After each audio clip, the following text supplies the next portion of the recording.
Septic ടാങ്കിൻ്റെ കാലം കഴിഞ്ഞു. DRDO ഡെവലപ്പ് ചെയ്ത ഒരു അനിറോബിക് ബയോഡൈജസ്റ്റർ ഉണ്ട്.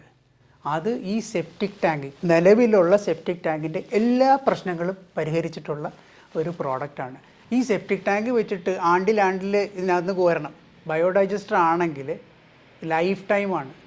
ഫിറ്റ് ചെയ്ത് ഉപയോഗിക്കാൻ തുടങ്ങിയാൽ ഒരു 25 കൊല്ലം 30 കൊല്ലം ഒരു പ്രശ്നമില്ല, ഒന്നും ചെയ്യണ്ട. ഇതാണ് ബയോഡൈജസ്റ്റർ. ഇതിന് 4 കമ്പാർട്ട്മെൻറ്റാണ്. ഇതിനകത്ത് നിങ്ങൾ ഈ ഒരു മെഷ് വെച്ചിരിക്കുന്നതാണ്. ഈ മെഷിലാണ് ബാക്ടീരിയ ഇരിക്കുന്നത്. അനേകായിരം കോളനി ഓഫ് ബാക്ടീരിയകളെ എടുത്തിട്ട് ഒരു കോളനൈസ് ചെയ്തിട്ട് അതിന് -5 തൊട്ട് +50 വരെയുള്ള ടെമ്പറേച്ചറിൽ ജീവിക്കാനായിട്ടുള്ള, അതും അനറോബിക് കണ്ടീഷനിൽ ത്രൈവ് ചെയ്യാനായിട്ടുള്ള ഒരു കോളനി ആക്കിയിട്ടാണ് ഇതിനകത്ത് നമ്മൾ ഫില്ല് ചെയ്യുന്നത്. അനറോബിക് എന്ന് പറഞ്ഞാൽ ആബ്സെൻസ് ഓഫ് ഓക്സിജൻ ഇല്ല അതിനകത്ത്. അപ്പോൾ ഇതിനകത്തോട്ട് വീഴുന്ന മനുഷ്യൻ്റെ വിസർജ്യം ഈ ബാക്ടീരിയയ്ക്ക് ഭക്ഷണമാണ്. ഇത് കഴിക്കും. എന്നുവെച്ചാൽ കഴിച്ചാൽ മുഴുവൻ കഴിക്കും. അതിനകത്ത് ഒട്ടും വേസ്റ്റ് ഇല്ല. കഴിച്ചു കഴിഞ്ഞാൽ പിന്നെ വരുന്നത് അതിനകത്ത് നിന്നുള്ള കുറച്ച് മീഥേൻ ഗ്യാസ് ജനറേറ്റ് ചെയ്യും, പിന്നെ വെള്ളമാണ് വരുന്നത്. ഇത് ബയോഡൈജസ്റ്ററിൽ നിന്ന് വന്ന വെള്ളമാണ്. അതിൻ്റെ ഓവർഫ്ലോ പ്രോസസ്സിങ് കഴിഞ്ഞിട്ട് ഉള്ള വെള്ളമാണിത്. ഇതിന് ഞാൻ കാണിച്ചു തരാം. ഇതിനകത്ത്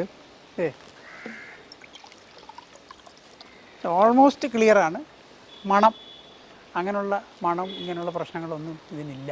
ഇവിടെ എൻ്റെ വീട്ടിൽ ബയോഡൈജസ്റ്റർ വെച്ചിരിക്കുന്നത്. ബയോഡൈജസ്റ്ററിൽ നിന്ന് വരുന്ന ഔട്ട്ലെറ്റ്, ആ ഔട്ട്ലെറ്റിലോട്ടാണ് കുളിക്കുന്ന വെള്ളം, കിച്ചണിൽ നിന്ന് ആ ഗ്രീസ് ട്രാപ്പ് കഴിഞ്ഞിട്ട് വരുന്ന വെള്ളം, വാഷിംഗ് മെഷീൻ, ഇത്രയും സാധനം വന്നിട്ട് ഇതെല്ലാം കൂടെ ഈ കളക്ഷൻ ടാങ്കിൽ വരും. ആ കളക്ഷൻ ടാങ്കിൽ നിന്ന് വരുന്ന വെള്ളമാണിത്.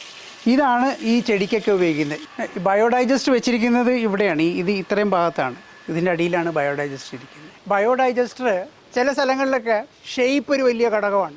അവിടെ FRP ഫൈബർ ഗ്ലാസ്സിൽ നമുക്ക് ആ ഷേപ്പിനനുസൃതമായിട്ട് വേണ്ട കസ്റ്റമൈസ് ചെയ്ത് ചെയ്യാം. 1/2 മീറ്റർ ക്യൂബ് തൊട്ട് നമുക്ക് 5000 5 മീറ്റർ ക്യൂബോ 10 മീറ്റർ ക്യൂബോ, ഈവൻ അതിൽ വലുത് 40 മീറ്റർ ക്യൂബ് വരെയൊക്കെ ഉള്ളത് നമുക്ക് കസ്റ്റമൈസ് ചെയ്ത് ചെയ്യാൻ പറ്റുന്നതാണ്.